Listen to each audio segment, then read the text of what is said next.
MBA মুদি দোকানে কোনো দাম বাড়ে না, সব দামে কম আছে, শুধু একমাত্র কাঁচামালের বাজারে ওই দাম বেশি। যেমন লেবুর হালি আছে 100 টাকা 150 টাকার মধ্যে, মুদি দোকানে কোনো দাম বাড়ে না। গত বছরের তুলনায় এবছর খুবই দাম কম।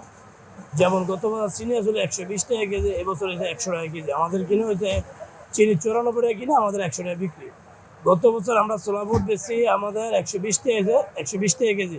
এই বছর ছোলা বুট আমরা 80 টাকা কেজি ছোলা বুট বেশি। তাহলে 1 কেজি ছোলা বুটে 40 টাকা কম গত বছর অনুমতি। মুদির দাম অনেকই কম।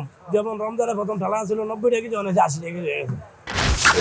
রুচি ঝালমুড়ি ওয়াসাবি ছাজে পাগল হয়ে যাবি। কমে গেছে দাম। গত বছর খেসি তেল ছিল 140 টাকা কেজি, এবার হচ্ছে আপনার 90 টাকা 85 টাকা কেজি খেসি তেল। গত বছর তুলনায় এবছর দাম খুবই কম।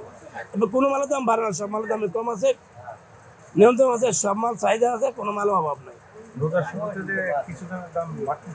চুলা 2টা 3টে বাস না, দাম কমে গেছে।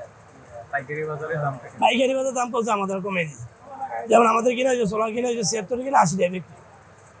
রোজার মাসে আসছিল, যেমন রোজার ভিতরে যেমন 2-1 দিন আসছিল 80 টাকা কিনা আসছিল, 85 আমরা বিক্রি করছি।